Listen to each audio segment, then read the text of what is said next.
آج ختم قرآن کا موقع ہے، تو ایک بات میں عرض کرنا چاہوں کہ امام شاہ احمد نورانی صدیقی رحمۃ اللہ تعالیٰ جو ورلڈ اسلامک مشن کے بانی ہیں، تو آپ سے کسی نے پوچھا جی آپ کو اللہ نے بڑا عروج دیا، بڑی وزارتیں اور بڑے بڑے وقت کے جو ہے نا آرمی چیف ان کے ویٹ میں ہوتے تھے، کھڑے ہوتے تھے کہ وہ آ رہے ہیں، تو اللہ نے آپ کو بڑی عزتوں سے نوازا ہے، تو یہ بتائیے سب سے زیادہ آپ کو خوشی کب ہوئی، کون سا عہدہ ملا ہے تو آپ کو خوشی ہوئی؟ تو آپ فرمانے لگے کہ اللہ کی عزت کی قسم، جب میں تراویح میں قرآن پاک ختم کرتا ہوں تو سب سے زیادہ مجھے خوشی اس وقت ہوتی ہے۔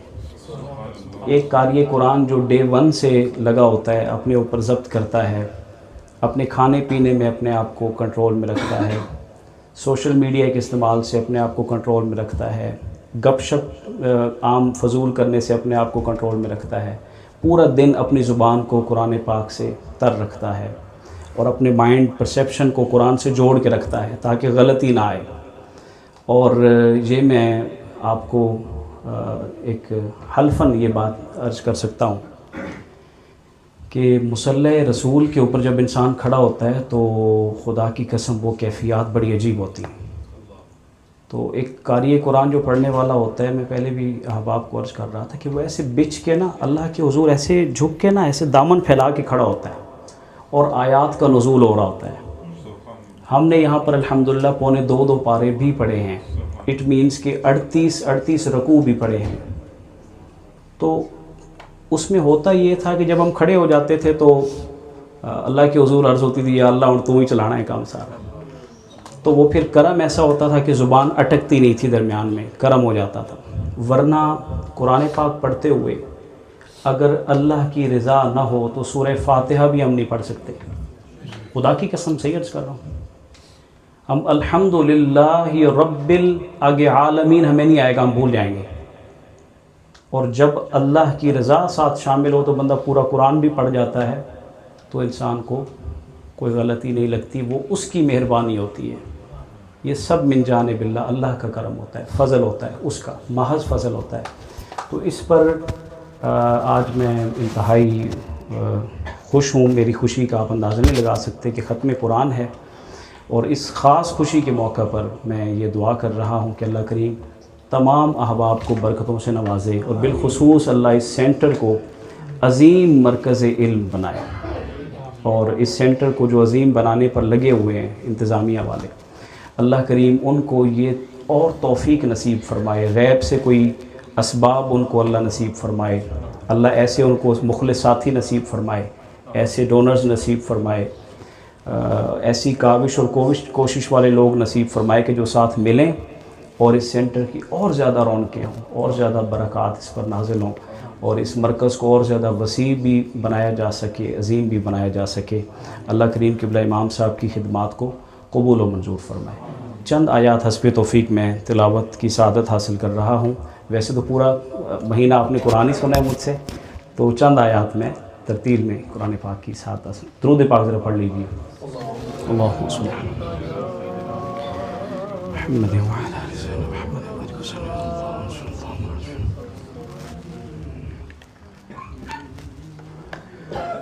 اعوذ باللہ من الشیطان الرجیم،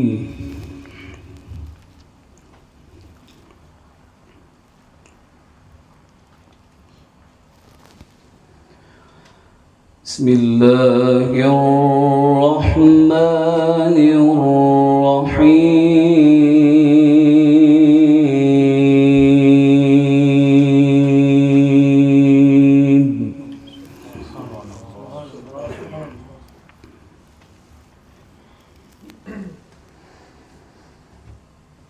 وَلَقَدْ أَهْلَكْنَا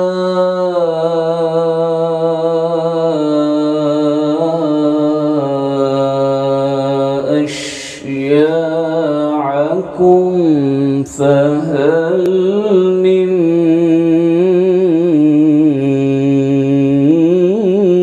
مُدَّكِرٍ۔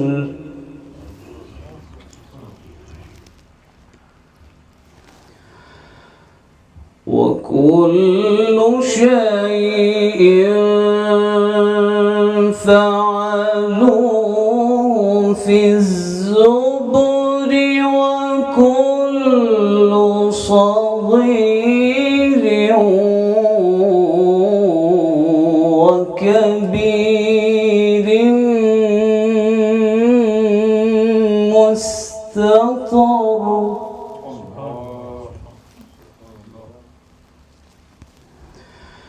إن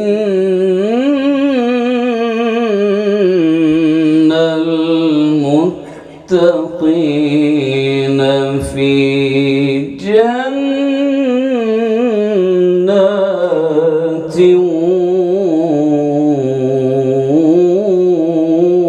ونهر.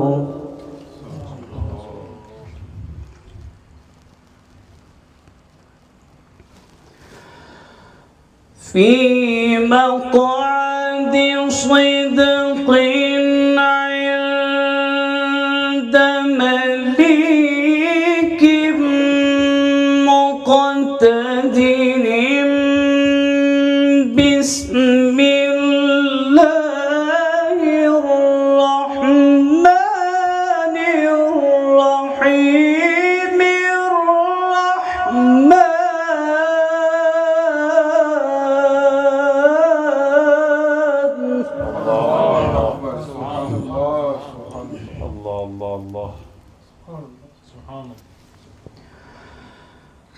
الرحمن الرحمن علم القرآن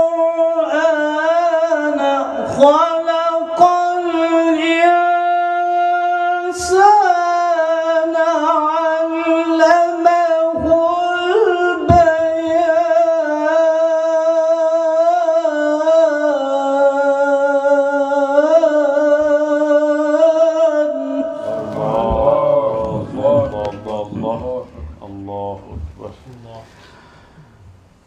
علمه البيان. الشمس والقمر بحسبان.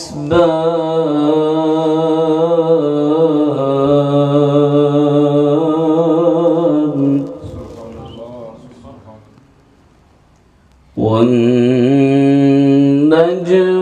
والشجر يسجدان.